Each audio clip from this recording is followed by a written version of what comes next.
Hey everybody, Central here, and in this video I'm going to be showing you how I made Hornet's helmet from Hollow Knight and the upcoming video game Silksong. As somebody who played Hollow Knight last year and heard that there was going to be a sequel hopefully coming out this year, I wanted to cosplay as Hornet, but instead of doing the traditional look that she has in-game, I decided to do a twist of my own. And here is my design. When I thought about how I wanted Hornet to look like as she ventured from hollowness into the mysterious world of Farloom, I drew an outfit that was practical and pretty, but it stood close to her original design. Prior to this design, I had a concept that had her circle cloak, but considering that if she was a human, the cloak could be a hindrance, and I discarded that idea in place of a flowing overcoat over a short dress.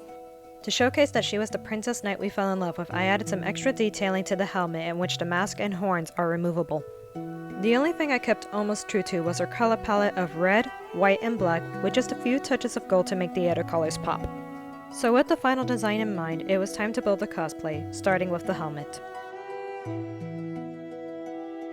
To begin the helmet, I started off by saran wrapping a mannequin head that was wearing an old Halloween helmet that I bought years ago, and applied a layer of masking tape on top of it before drawing the basic pattern I was going to use as my helmet base, and carefully cut them out to get these two shapes. Then on some 8mm EVA foam, I marked the tape patterns once before flipping them around and marking again, making sure to notch each register mark before cutting them out with a box cutter and getting these four shapes.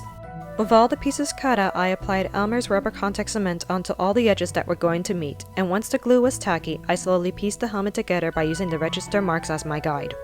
Since the seams were not as smooth as I wanted them to be, I applied a layer of quick seal adhesive chalk with my fingers and a little bit of water until I got my desired outcome. While the chalk was drying, I drew some designs for the detail segments of the helmet and transferred them onto 4mm EVA foam before cutting out all the pieces and gluing them onto the helmet in order to get this. For the nubs on top, I glued several small rectangular pieces of 8mm EVA foam together before gluing them onto the helmet base. To make the horns, I started off with a simple paper pattern that I sketched out and mocked on the craft foam to get the correct 3D shape. Once I was satisfied with that, I transferred the template onto 4mm EVA foam, making sure to double the amount of pieces that I needed for both horns before cutting them out. Using Elmer's rubber cement glue, I pieced the curved shapes of the horn together and completed it by adding a central panel onto it and smoothing out the seams with a layer of quick seal adhesive chalk. For the horn spiral details that will show up later in this video, I cut out two long strips of bevel 4mm EVA foam and glued them carefully around each horn. For the mask, I created a template of what I wanted it to look like before I separated the paper pattern and traced the base on the 4mm EVA foam, making sure to mirror the template to get both sides of the mask. Once I cut out the pieces with my box cutter, I applied a layer of rubber cement on its inner edges before piecing them together and setting it to the side. For the fragmented part of the mask, I transferred my paper patterns twice onto 4mm EVA foam, cut out all the pieces, and glued them together onto the mask to get this. For the swirl details, I repeated the same steps that I did with the rest of my mask, except that instead of gluing the pieces directly onto the mask, I used my Dremel tool and beveled all the edges before attaching them on. The final step that I did for the mask was hiding the center seam with a layer of quick seal adhesive chalk. And with the helmet fully constructed, let's get to the next part.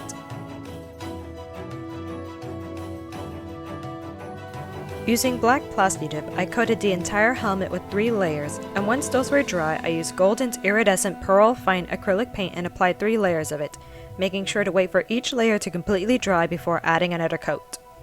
Once I was satisfied with the desired opacity that the silvery white paint gave, I used Folk Arts metallic acrylic paint in 661E sequin black to cover the bevel details of the helmet. When all of the detail pieces were completely dried, I used Folk Arts metallic paint in 676 Inca Gold and applied 2 coats of it to get the bright contrast that I had in my concept art. Now for the final pieces.